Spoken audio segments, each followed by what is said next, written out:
manchette aujourd'hui, une séance du Conseil à Saint-Cuthbert sous le signe de la sécurité routière. Bonjour à tous et bienvenue à votre bulletin d'information sur les ondes de CTRB, votre télévision locale et régionale. On est aujourd'hui le 3 mai. On débute ce bulletin par une problématique qui se discute presque dans toutes les municipalités au fil des ans. On parle de sécurité routière.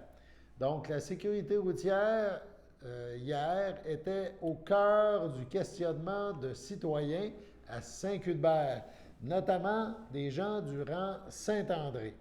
CTRB vous présente dans un premier temps l'intervention d'un citoyen, François Beauvais, résident du rang en question. Ce dernier nous parle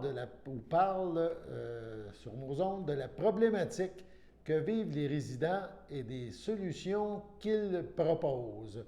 On écoute un extrait et on vous revient. Bonjour tout le monde, c'est François Beauvais de la ferme Beauvais dans Saint-André. En fait, j'avais demandé là, de faire ajouter à l'ordre du jour la lecture d'une lettre qu'on veut adresser au conseil municipal. Puisque ce n'est pas le cas, j'imagine que je fais ça dans la période de questions. Oui. Excellent. Alors, premièrement, je veux dire que je représente entre autres là, M. Yvan Laplante. Sa femme y était impliquée dans un accident là, une semaine et demie dans la courbe juste après l'usine d'épuration. Donc, entorse lombaire, cervicale, coupure au front, etc. Madame, ça a été plutôt difficile. Ensuite, je sais que vous avez entrepris des démarches. Vous avez consulté M. Dionne là, de la SQ pour avoir son avis. J'ai parlé moi-même avec M. Dionne aussi. Il est à une étape d'avoir constaté les problèmes, d'avoir exploré là, les différents endroits problématiques, rencontrer le monde, mais il n'y a pas encore de solution concrète. Il est à explorer ce qui se fait ailleurs, dans d'autres municipalités, dans d'autres endroits où est-ce qu'ils ont des événements éco-touristiques liés à l'agriculture. Donc, ça va prendre quelques semaines, voire quelques mois avant d'avoir une première proposition. Et puis, la même chose, là, je suis conscient qu'avec le circuit cyclable, il va y avoir des recommandations de loisirs nord-audiaires.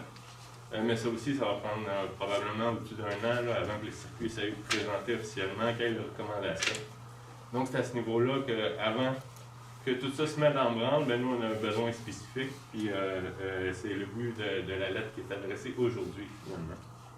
Donc, je pense que je peux sauter dans la tête principale. L'objet, c'est la réduction de la vitesse, de la limite de vitesse, sur une section de 2 km durant Saint-André, entre l'usine d'épuration et le petit pont là, qui est situé entre les adresses 3430 et 3466. Je pense que je peux enlever mon masque ici. Oui. Ça va aider un petit peu à la circulation. Donc, par la présente, ma famille et moi, ainsi que les résidents concernés qui ont signé ce document ci-joint, habitant sur la section du rang Saint-André citée en objet, nous nous adressons officiellement à vous aujourd'hui. Bien qu'on est conscient que vous ayez entrepris les démarches pour avoir les limites de vitesse sur l'ensemble du territoire, nous vivons une problématique particulière qui nécessite une action immédiate. En effet, la sécurité, la santé et le bien-être de nos familles est compromise.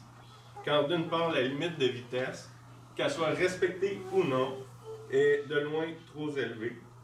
Et dans le contexte particulier de la portion de route où on habite, le risque est multiplié par l'achalandage que notre entreprise génère, particulièrement là, aux heures de pointe.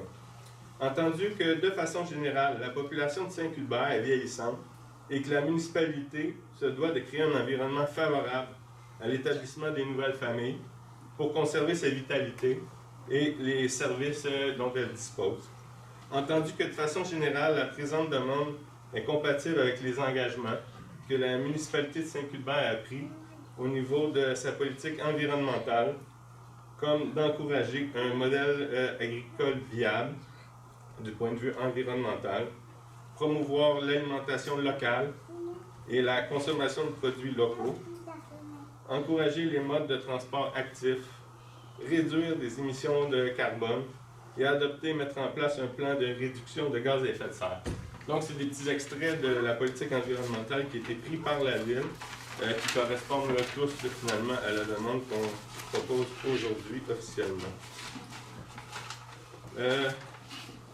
Entendu que de façon générale, cette présente demande rejoint la mission du projet Place aux jeunes de la CJE d'Autrey, un partenaire avec la municipalité de Saint-Hubert, qui vise à favoriser l'immigration, l'établissement et le maintien en région des jeunes diplômés de 18 à 35 ans, principalement au profit des jeunes, mais également au profit de la communauté. Étant donné que dans la section de rue définie en objet, le risque relatif à la sécurité est augmenté par un parc automobile grandissant, dont des camions de transport, machinerie agricole, et que la route est partagée avec piétons, cyclistes et parfois même des cavaliers. Puis comme on a vu aujourd'hui, même des petites poussettes. Là. Étant donné que dans la section définie en objet, la densité des résidents et des résidences y est plus élevée que sur le reste du rang. Et étant donné que sur la section de la route définie en objet, la route y est très sinueuse et que la visibilité des conducteurs est d'autant plus réduite.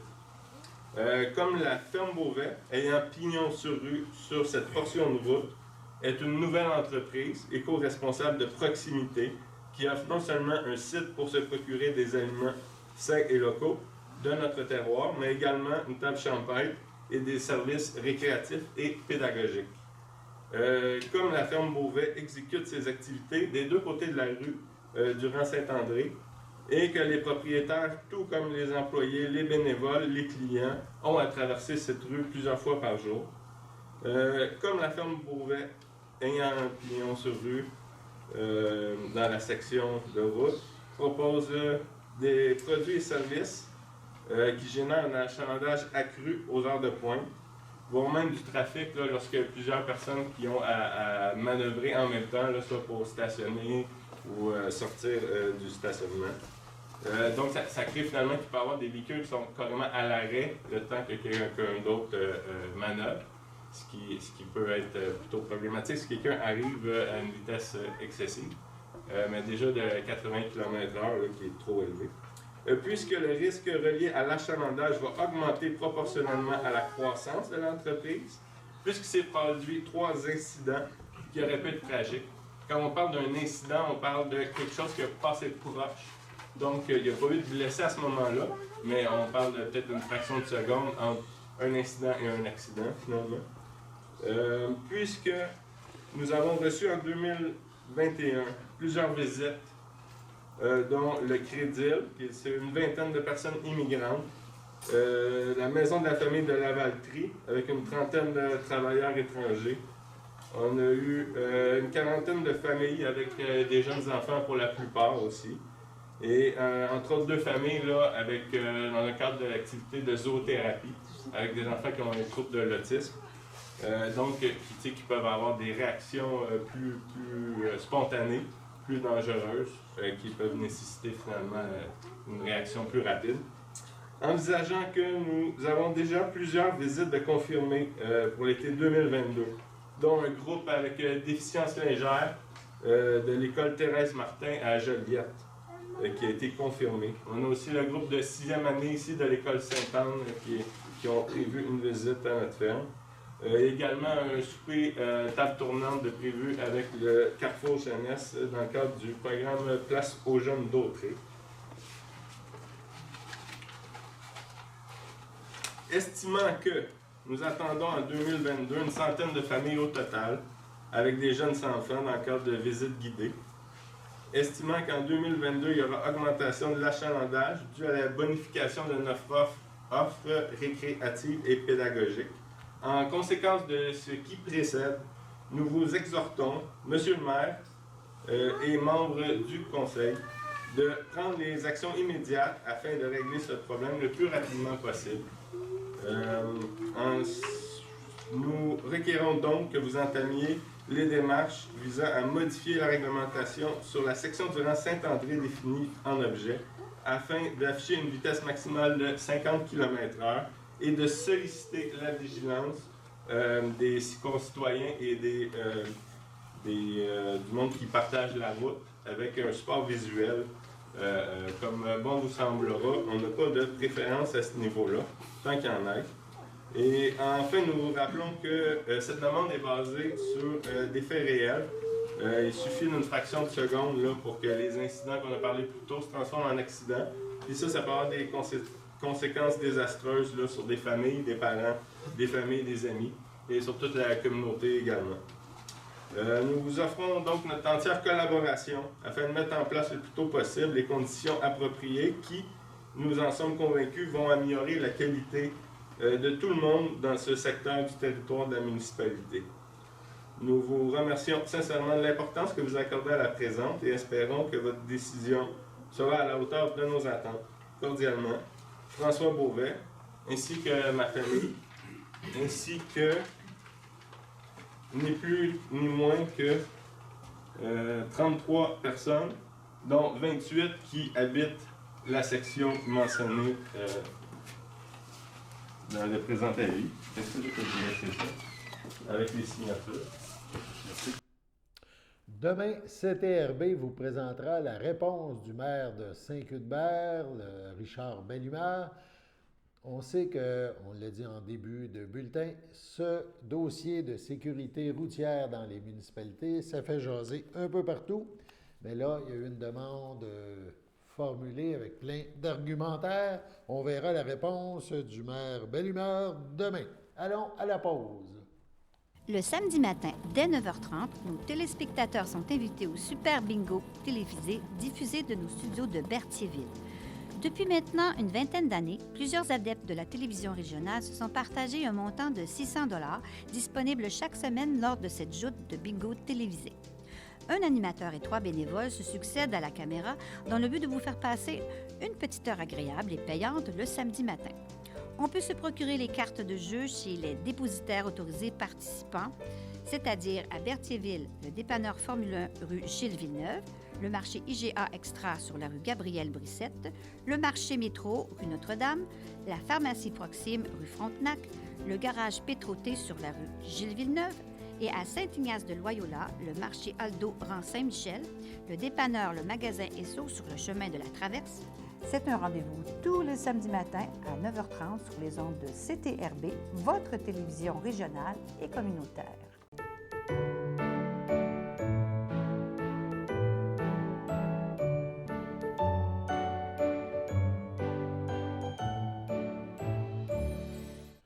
Voici donc les anniversaires en ce 3 mai. Le Centre d'action bénévole d'Audrey souhaite bonne fête à Gaétan Cloutier et les filles d'Isabelle de Berthier souhaitent un heureux anniversaire à Monique Bourgeois. C'est votre anniversaire aujourd'hui, 3 mai. Toute l'équipe de CTRB se joint à moi et vous souhaite bonne fête.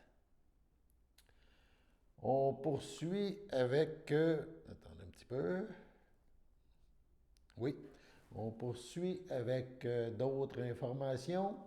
Comme nous sommes en début de mois, nous avons rencontré Stéphanie Rousseau, qui est coordonnatrice aux opérations chez ADA, Aide à domicile d'Audrey, et entre autres, elle est responsable des ressources humaines pour cet organisme. Elle nous parle donc d'elle et de son travail. On regarde un extrait qui fait mieux connaître ceux et celles qui travaillent à cet endroit. Je suis en compagnie de Stéphanie Rousseau de ADA. Bonjour Stéphanie. Oui, bonjour. Bonjour, première visite ici dans nos studios. Oui. La grande patronne Jessica Adélec, c'est une bonne patronne. Tu es directrice aux opérations. Mais on pourrait-tu dire que tu es aussi comme directrice adjointe? Est-ce que c'est un petit peu le rôle que tu fais auprès de Jessica? Oui. Bien, en fait, je suis coordonnatrice aux opérations. OK. Mais oui, je suis un peu comme directrice adjointe. Je suis vraiment le bras droit de Jessica. Donc, on prend pas mal les décisions ensemble.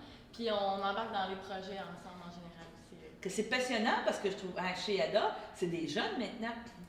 Vous êtes très impliqués. C'est une belle relève que ADA a réussi à aller chercher. Puis tout ça. Parce que vous avez vraiment.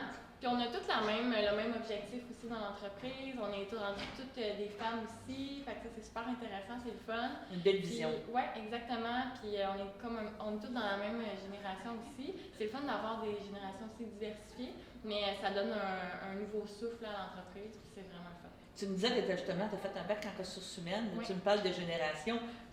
L'amalgame, parce qu'on est conscient qu'il y a sûrement des préposés, des gens qui travaillent pour toi, qui sont plus vieilles. Je ne veux pas dire vieilles, mais âgées, mais tu comprends ce que je veux dire. Et l'amalgame se fait bien quand tu penses, puis tu sais, les demandes, les priorités, les choses, oui. On essaie vraiment de s'adapter, puis c'est vraiment la majorité de nos préposés qui vont être dans cette tranche d'âge-là.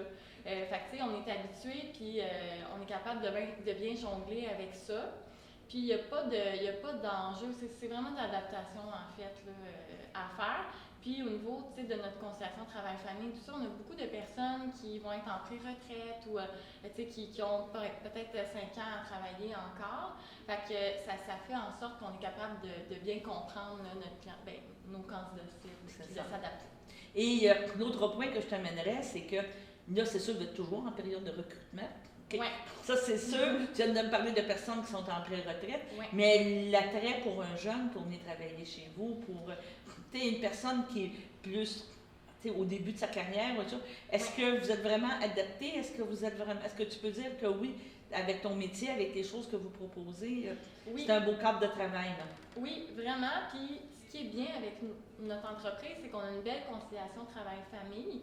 Donc, pour les personnes qui ont des jeunes enfants, on essaie vraiment de prendre leurs besoins puis de les jumeler avec notre entreprise, nos disponibilités. C'est sûr qu'on a certaines normes et réglementations à suivre pour que ça soit équitable envers tous, mais on essaie vraiment de prendre ces disponibilités-là puis de les acheter à notre horaire. Fait que ça, c'est vraiment apprécié. T'sais, par exemple, en soins, on demande une fin de semaine sur 2, mais souvent, ailleurs, il faut travailler les soirs, les nuits, toutes les fins de semaine. Fait qu'on essaie vraiment de s'assurer que la personne soit bien, puis d'attirer les personnes un petit peu plus jeunes dans leur début de carrière dans l'entreprise. Quelque chose que j'ai vu aussi dans les notes que vous m'avez fournies, vous vous associez aussi à Emploi Desjardins, Premier Emploi. C'est une belle source aussi de renouveler ta clientèle. Hein? T'espères que d'année en année, ils viennent travailler pour la période estivale, c'est bien ça? Oui, exactement. Mais en fait, là, c'est la première année qu'on le fait. C'est avec Desjardins Jeunes au travail. Fait que c'est vraiment un test là, qu'on fait cette année. En tout cas, du moins quand j'étais là, on n'a jamais eu de stagiaire depuis 2 ans. Puis, c'est des personnes qui expérimentent de travailler dans une entreprise, en fait. Fait qu'on va essayer ça. On a une personne qui commence le 23 juin. D'après moi, ça va être vraiment intéressant. Puis la personne, elle a l'air super motivée en plus. C'est une belle équipe, une belle expérience. Puis tu sais, on va s'adapter aussi avec toutes les tâches à faire et tout ça. Fait que on est très ouvert là, pour les stages, à voir que ce soit, là c'est Desjardins Jeunes au travail, mais ça peut être des stages d'université, de cégep, peu importe, on est super ouvert. Donc, tu es ouverte à tout, on parle de formation, tu es prête à vous impliquer là, pour assurer une relève, oui, mais aussi fournir un milieu de travail qui peut être motivant et intéressant.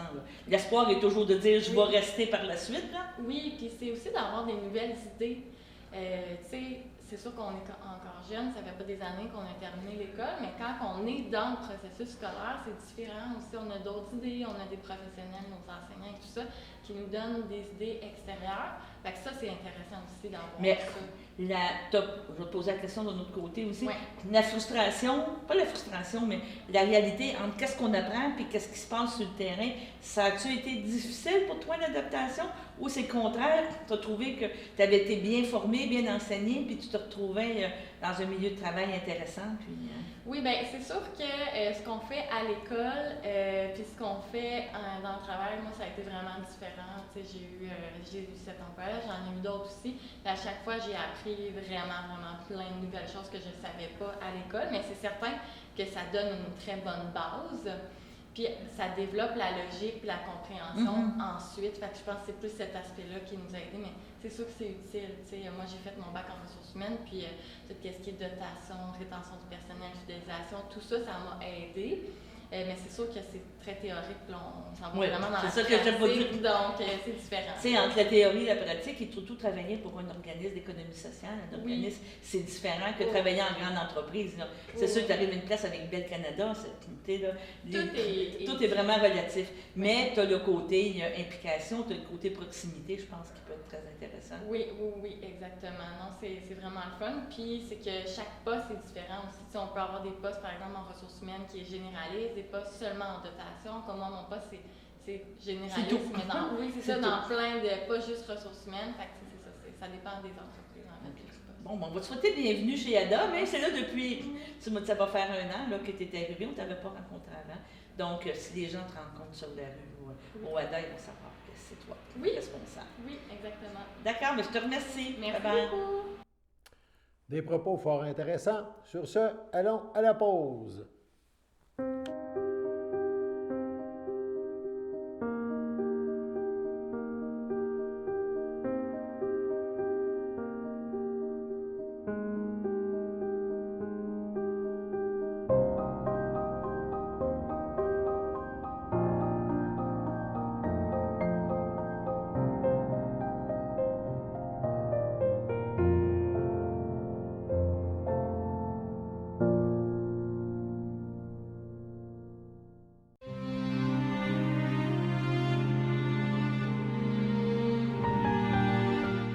Paisiblement entouré de l'amour de ses proches, le 21 avril 2022, à l'aube de ses 98 ans, est décédé M. Jacques Dumontier, époux de Mme Réjeanne Perrault, demeurant à Joliette.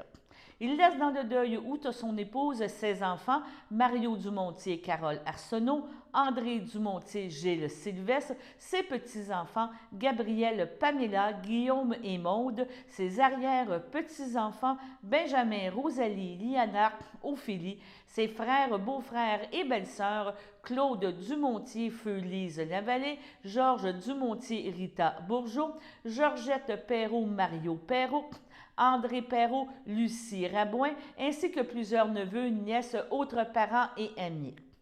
La famille vous accueillera le jeudi 5 mai 2022 de 19h à 21h et le vendredi 6 mai 2022 de 9h30 à 11h au complexe funéraire Efterio sur la rue Notre-Dame à Berthierville. Les funérailles auront lieu le jour même au complexe de la Chapelle. Au CHSLD, le château de Berthierville, le 23 avril, à l'âge de 100 ans, est décédée Mme Marie-Jeanne Laforêt, époux de feu Octave Saint-Martin, demeurant à Berthierville et native de Saint-Ignace de Loyola. Elle laisse dans le deuil ses fils, Edmond Saint-Martin, Imelda Chevalier, Cyprien Saint-Martin, Thérèse Préville, Fabrice Saint-Martin, Shirley Murphy, ses petits-enfants, Jolène Saint-Martin, Feu Rénal Courchaine, Nathalie Saint-Martin, Stéphane Parent, Karina Saint-Martin, Laurier Chaussé Simard, Pierre Saint-Martin, Hugues Saint-Martin, Mélanie Saint-Martin, Gérard Junior Joinville, Catherine Saint-Martin, Alfred Bergeron, ses arrière-petits-enfants, Alice, Jean-Samuel, Oscar, Anthony, Mathis, Angélique, Victor, Blanche et Agathe, ainsi que plusieurs neveux, nièces, autres parents et amis. La famille vous accueillera le samedi 7 mai dès 9h au complexe funéraire Efterio de Berthierville. Une liturgie aura lieu le jour même à la chapelle du complexe à compter de 11h. Madame Laforêt sera inhumée au cimetière de Saint-Ignace de Loyola. À son domicile, le 17 avril, à l'âge de 79 ans, est décédée Mme Lucie Bergeron, épouse de Jacques Barthe, demeurant à Saint-Ignace de Loyola. Lui a précédé son fils Jean-Sébastien. Elle laisse dans le deuil, outre son époux, sa fille Mélanie Barthe, Jean Houde, sa petite-fille Joëlle Houde, ses frères, sœurs, beaux-frères et belles-sœurs, Lise Fafard, feu Martial Bergeron, Jacques Bergeron, feu Solange Champagne, Jules Bergeron, Claudette Rousseau, Suzette Bergeron, Yves Bacon, Vital Bergeron, Louise Paquin, Irène Bergeron, André Bellumeur, Jacinthe Bergeron, feu Florian Dénomique, Georges Barthe, feu Agathe Drainville et sa conjointe Carmen Harel, Gilles Barthes, Manon Gertet, Jean-Luc Barthes, Diane Courchaine, Sylvie Barthes, Guy Lassalle, Alain Barthes, Francine Latour, ainsi que plusieurs neveux, nièces, autres parents et amis. La famille vous accueillera le samedi 14 mai dès 13h en l'église de Saint-Ignace de Loyola, d'où suivront les funérailles à compter de 14h. Madame Bergeron-Barthes sera inhumée au cimetière de Saint-Ignace de Loyola. Au CHSLD d'Ézy, le 7 avril, à l'âge de 93 ans, est décédée Madame Viviane Héroux, épouse de feu Rogatien Paradis de Saint-Norbert. L'ayant précédé sa fille Lucette, elle laisse dans le deuil ses enfants, Alain, Carole Turenne, Micheline, Jacques, Chantal Gravel, ses petits-enfants et arrière-petits-enfants, ses frères, sa sœur et ses belles-sœurs, feu Robert Héroux, Marguerite Ducharme, Yvan Héroux, feu Solange Roy, Réjeanne Héroux, feu Régent Turcotte, Régent Héroux, Francine Roch, Liliane Desrosiers, feu Doris Paradis, ainsi que plusieurs neveux, nièces, autres parents et amis.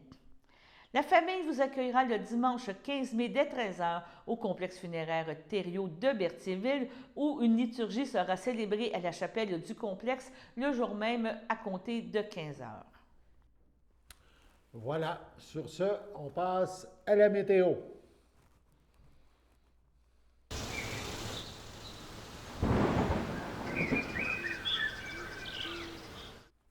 Donc, la météo. Aujourd'hui, c'était une journée quand même passablement agréable, nuageux, ciel variable, un peu de soleil, mais plus la journée avançait, plus que le temps devenait davantage gris. Donc, ce soir, mardi, nuageux avec averse, c'est quand même de la faible pluie, on parle de moins de 1 mm. Aujourd'hui, le mercure a quand même atteint aux alentours de 18 degrés. Ce soir, ça sera 15, cette nuit, 10. Cette nuit, un petit peu plus de pluie, faible pluie, 2 à 4 mm vont s'ajouter. Même chose, mercredi matin, faible pluie au programme, 2 à 4 mm sont attendus, ça s'ajoutera à ce qui va être tombé auparavant.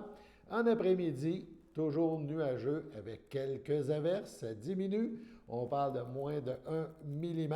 Le mercure, ce sera un petit peu plus frais. On parle de 14 degrés, donc une chute de mardi après-midi à mercredi de 4 degrés. Donc, le temps gris là, pour quelques heures encore, quelques jours, c'est-à-dire jusqu'à la fin de mercredi, ça devrait se replacer par après et s'enligner vers un retour progressif du soleil. On va le recevoir avec grand plaisir. Voilà. C'était votre bulletin d'information sur les ondes de CTRB, votre télévision locale et régionale. Aujourd'hui, le 3 mai, Alain Bellumeur au pupitre. On remercie notre équipe technique et Danielle pour les interventions, entrevues. Danielle Yvon, notre directrice. Sur ce, passez une bonne fin de journée à notre antenne et on se revoit demain pour le prochain bulletin de CTRB.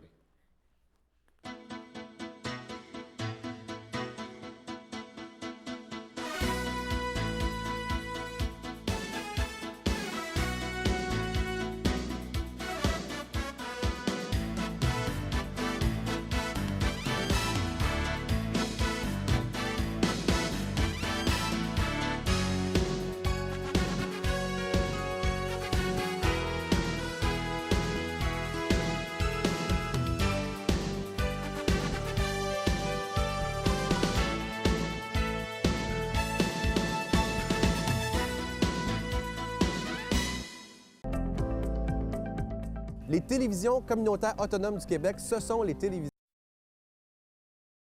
les plus importantes parce qu'elles sont proches de la communauté. On veut encourager des gens qui parlent de ce qui nous intéresse, mais aussi qui participent au développement local.